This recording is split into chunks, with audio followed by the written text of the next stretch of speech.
Hmm. Ha. Oh. Oh, kita nak berdiri lama tak boleh. Tak ada apa baca sekadar boleh berdiri. Sekadar mana kuasa siapa masa tak gerak rokok. Ha. Duk kaca nak sujud tilawah juga dah siapa lakoh dia ambil betul dah. Ha, dah dia 15 ayat tu. Ayat dia ke-15, dia tengah, dia 30 ayat semua kan. Surah Sajdah yang punya 30 ayat. Ayat dia ke-15 di kepala nisfu awal telah tempat sujud nah. Innama yu'minu bi ayatina allazina idza zukiru biha kharru sujada wa sabbahu bihamdi rabbihim wa hum la yastakbirun. Jadi ayat tu dak puji hanya orang beriman itu orang macam mana? Allazina idza zukiru biha, apabila orang peringatkan dia dengan hak akhirat dengan berapa kharru sujadan, tersukur dia tu hak ada sujud. Wasabbahu, dia tasbih menyucikan memujikan Allah bihamdi rabbihim wa hum la yastakbirun. Saya kata orang mukmin tak sombong bila siapa situ Nabi buat tu sujud, buat sahabat tu. Ha, jadi ittiba kita sunat bila baca ayat tu disujud walaupun dalam solat. Di luar solat pun sepatut juga kita buat wirid baca surah Sajdah. Apa kita ingat di mulut, tak payah tengok di Quran lah. Nak tidur baca dulu. Bukan nanti lah semaya. Baca-baca siapa ada ayat tu. Innama amruhu takut Yasin pun. Innama yu'minu bi ayatina allazina idza zukiru biha kharru sujadan wa sabbahu bihamdi rabbihim wa hum la yastakbirun. Dia kata mereka tak sombong. Nak tunjuk rupa tak sombong siang tu sujud. Tak punah belaka. Sebab apa tu? Subuh pagi jemaah dia panggil disunatkan begitu dan warid daripada Nabi SAW buat begitu. Walaupun kita sengaja ambil surah tu nak sujud dalam semaya, tak apa. Jangan lain pada tu ada kena kait banyak dah. Kalau tukar panjang ayat tu ambil Iqra. Panjang ayat tu ambil Iqra. Ambil Iqra sampai nak betul wasjud wa qatarib tu. Maka kalau tukar subuh pagi jemaah tapi tidak baca surah Sajdah, baca surah Iqra. Ya ada juga Sajdah tu. Hanya ke 14 ya 14 semua dalam mazhab kita tempat sunat sujud nah Al-Quran tu. Maka di akhir sekali surah Iqra tu. Wasjud wa qatarib Allah. Sujud. Lepas tu ambil hak tu main baca di subuh pagi jemaah ganti ayat Sajdah, surah Sajdah. Tujuannya nak sujud. Ulama duk khilaf tu. Tengah kata batal kerana hak waridnya surah Sajdah. Bukan surah ni, bukan surah lain. Pakal kita ambil baca atas niat nak sujud dalam semaya. Saya kata batal. Tuan kata dak. Mujur khilaf. Dak sebab apa? Sebab dia tilik pada ijma' dalam semaya ni tempat sujud. Dalam semaya ni dia pergi tempat sujud. Dengan ijma'nya tak ada apa. Hak satu kan kita tak boleh sebab apa? Kerana sujud ni rupa rukun. Tak rukun semaya sujud. Rukun semaya. Pas kita hidup sujud rupa rukun dia bukan tepat. Dia tepat sujud je bila? Lepas rukun. Lepas iktidal. Baru sujud tu tepat dia. Ni data dah baca wasjud wa qatarib Allah. Dia pergi sujud tepat je dak ni. Bukan tepat dia ni. Bukan tempat sujud ni. Sedangkan rupa ni rupa rukun. Tu sedang kata batal. Ada pun surah Sajdah tak apalah hak warid daripada Nabi sallallahu alaihi wasallam. Tu beza. Kalau itu kita beringatlah. Nah, lepas tu nak berselamat pagi ni nak baca Taurat ni. Taurat maksudnya Taurat. Baca sekadar. Baca lagi siapa boleh 10 ayat baca Taurat. Allahu akbar rakaat. Rakaat jadi terus sujud. Lama agak tak agak dah baca 10 ayat pun terus sujud. Sujud apa katanya? Kerana surah Sajdah. Bukan kerana surah Sajdah, kerana baca ayat jadi sunatkan Sajdah. Ayat betul sana ayat yang ke-15. Ni baru 10 ayat terus sujud tak boleh. Tukar pakai gini lakoh ambil ayat 8 ayat pun lakoh innama amruhu. Tak apa boleh kira tapi lakoh ayat ada apa? Biar pelat molek mata. Paling sungguh tak imej tu. Lepas tu apa-apa hasil daripada kita mengaji cocok masalah kan. Lepas tu kena beritahu ke makmum, bila kita buat makmum pun jadi senang hati. Itulah apa yang nak tupai tu dari segi tahu kata cara buat. Nah.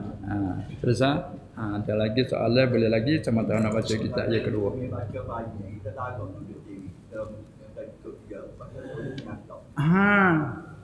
Ya. Ya. Jadi Tok Imannya baca surah panjang. Kita rasa tak erak. Bila tak erak, kita duduk nyata. Hukum macam mana? Kena dah tu. Kalau berdiri, rebah. Apa bahasa nak gagah ni. Hassan ni tak erak. Tak ada apa. Duduk pula, tak ada apa. Sahabat tu, bila sahabat tu lah kita tengok oleh imam pula tu. Sahabat balik imam. Iza amma ahadukum falyukhaffif. Apabila jadi imam oleh seorang kamu, maka naklah meringan ia. Sebab apa? Kerana ada di kalangan makmum tu banyak orang masyhur di belakang kita ni. Kita digalakkan berjemaah. Ramai berjemaah, banyak kelebihannya. Lepas tu imam kena faham lah. Biasa kita ada 10 orang, 10 orang ni orang yang redha dengan memanjang. Yang panggil yang radu nabi tatwil. 10 orang hari hidup semayang kita. Demo ni lah weh tak imam nak pergi patarana. Takut tak cakap lah tak imam. Lah kami tak apa. Tak surah Yasin. Tak apa kami. Tapi 10 orang ni kalau orang luar masuk jangan. Ada orang luar ni. Ada ni. Sahabat nak tahu kata demo redha dah. Ada demo duk sibuk main masuk nampak semayang masuk tupai. Orang lalu lintas beradu masuk kata tak imam tak surah Yasin. Kakak tengok je. Duk semayang. Dia duk gaduh. Sebab tu dalam dia kata apabila jadi imam seorang kamu naklah meringankan. Kerana ada di belakang kamu ada orang tua, ada orang dhaif, ada orang masyhur dengan kerja, ada pula orang yang mempunyai anak kecil, tinggal main-main semata anak duk teriak dak apa. Sebab tu Nabi sallallahu alaihi wasallam sembahyang subuh dengan anak teriak anak kecil, ya baca qul huwallah. Baca rakaat. Pelak sahabat, noh gini baca qul huwallah.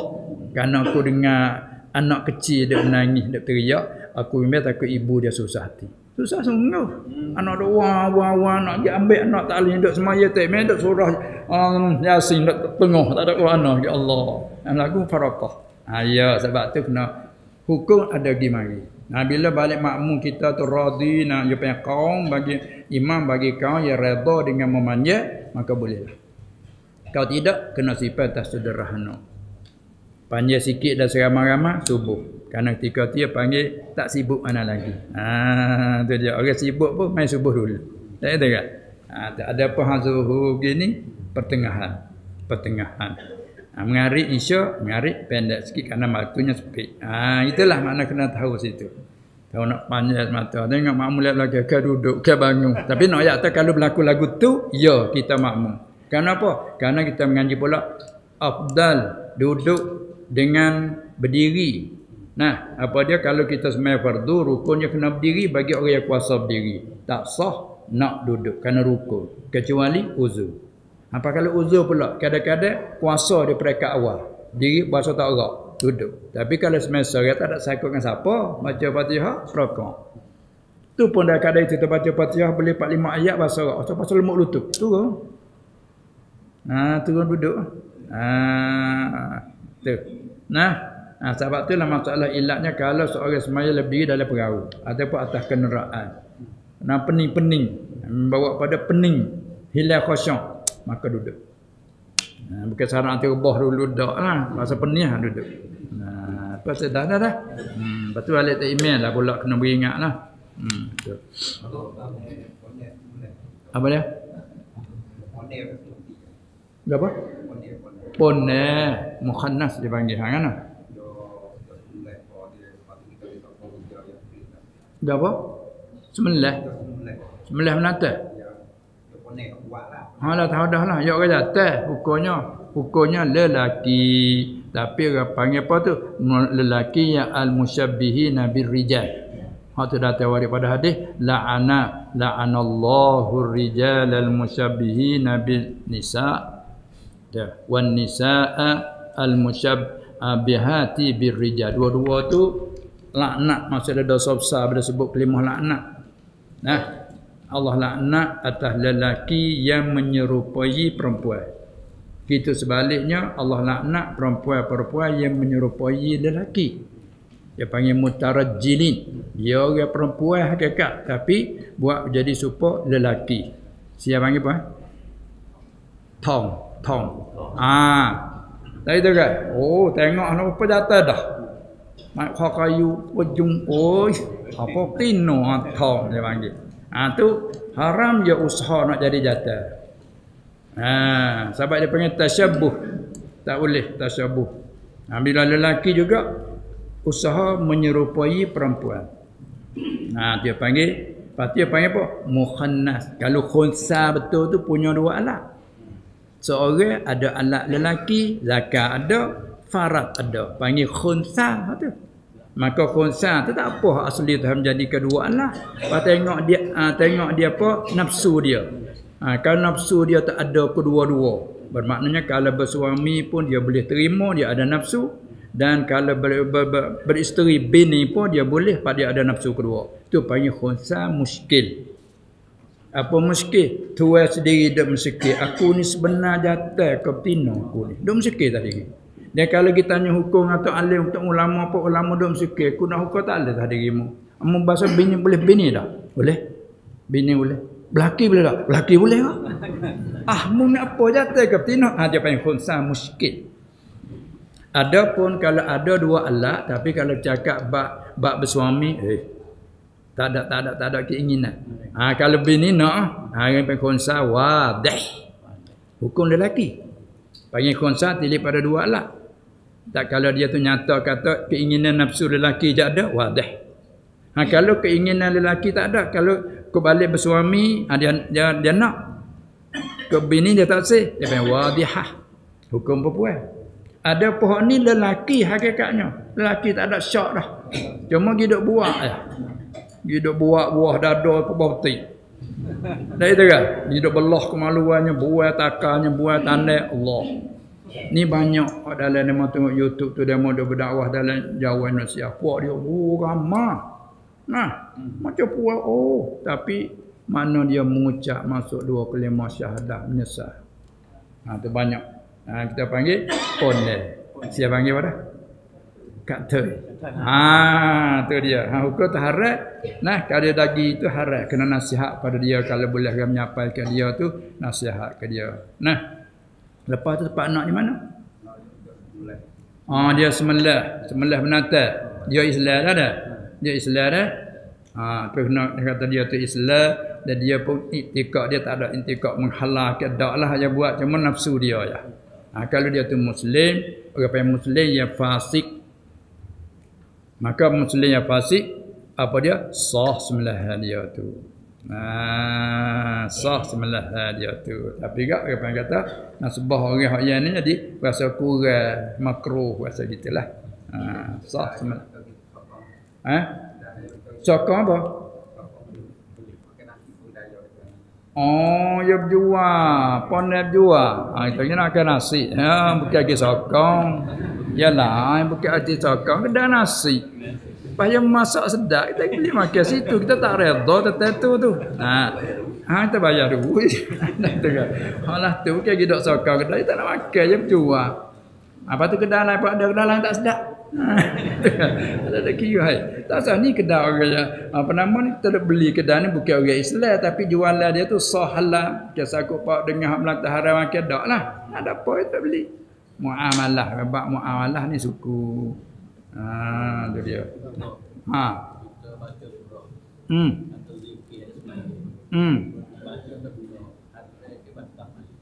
baca surah. Dia masalah kalau tak kena tu orang panggil kata wajib kita ulangi semula. Kalau kita pergi silap, ya ada kadang-kadang tak kena ni belum tentu lagi. Kadang yang tak kena kita terlupa. Ataupun silap ingat.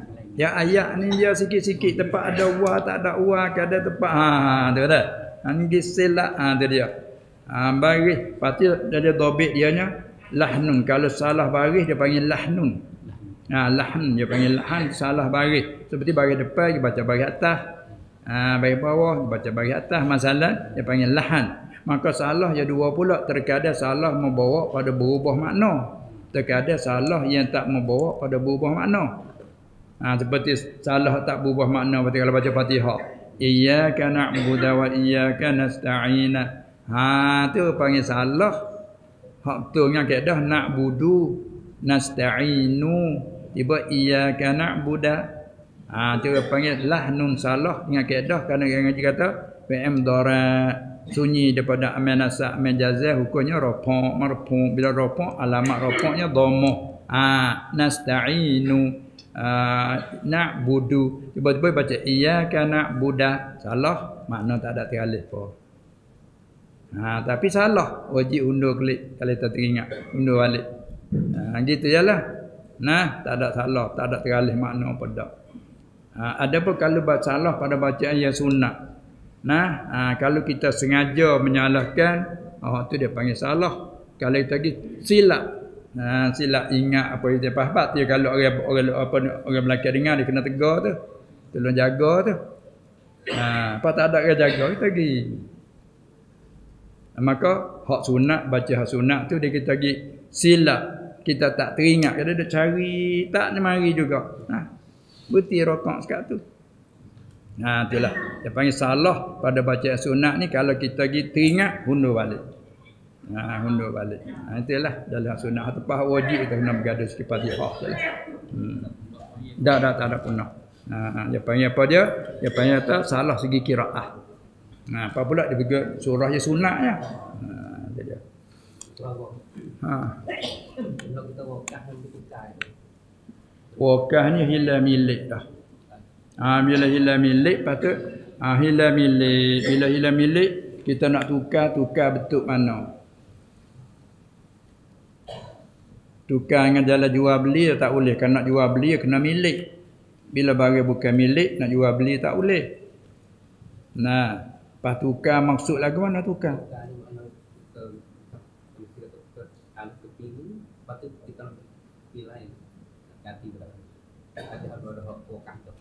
Wakah ya hilang milik dah. Hilang milik dah. Tak boleh nak tukar. Hilang milik dah daripada kita. Hingga kalau kita tu syarat kita nazir, kita juru bicara yalah. Dia hilang milik, berlaku menjadikan tanah ini wakaf lillah ta'ala. Dia panggil wakaf mutlak. Kalau ada kait aku wakaf atas menjadikan apa tanah kubur ke apa, dia kait. Jadi hilang daripada milik. Sebab tak jadi pesaka. Kalau kita mati pun anak dah pesaka tak boleh. Bila kita wakaf sebab dia hilang milik. Dia kena jadi pesaka tu milik hak kita tinggal. Bila kita tinggal, milik tu pindah pergi pada waris. Adapun ni tak, bila kita menjadi melapakkan wakaf sah siap dah, hilang daripada milik kita. Tapi kalau kita syarat aku nazirnya dan anak cucu. Mana orang jaga bayar wakafku. Bagi hilang pada kita tapi kita ada hak jaga. Itu dia. Sebab dia kait syarat aku nazirnya. Kalau aku tak ada, anak cucu aku hingga ke bawah. Kita tak ada, anak mana boleh dipercaya. Itu pula jaga bayar wakaf. Kalau itulah aku menjadi kata tanah ni wakaf atas buat kubur dan sebagainya. Maka wakaf mutlak, tak ada syarat apa-apa. Jadi hilang milik. Bila kita tu hilang milik pada kita, siapa bercara hak tu klik pada ketua kampung. Tu email lah, klik situ lah dia bercara di bawah naungan majlis. Itu dia. Hak ni kena sudah denung lah. Apa-apa nak buat kena sudah denung. Lepas tu hak nun lah kita tengok masalah macam mana, terserah pada tu lah. Itu dia. Jadi kalau hak kerja panggil apa? Bagi satarana. Tak itu kan? Tak ada milik siapa-siapa ke lah. Lepas tu bila bagi satarana, dia duduk di bawah jaga ketua kampung lah. Dia nayuk rota ke nebek meneh lah. Tu unik-unik dia. Begitulah. Lapar tak lapar ada ya. Keduk niat saja tak ada. Dia lapar kita dengar dah. Cuma ada saksi itu pasal apa tak takut orangnya gitu. Pagi lagi ni betul aku lainnya. Ya qalbun ke Arab panggil qalbun tu balik puliba wa ya ditukar wa ke yo ditukar pagi ke betul jadi kok lain pula. Kalau tu nak ada saksi itu supaya kata supaya kata nak selamat ke bayar wakaf. Kalau tidak agak dakwa. anak cucu dakwa ni ayahmu wakah ni ada dengan saksi ni ada dengan surat ngapa ini. Nak dakwa tak boleh lah. Itulah sebab tu disunatkan ada saksi. Tetapi nak sah tak ada syarat ada saksi. Itu. Apa kita mai ke kitab yang kedua lah.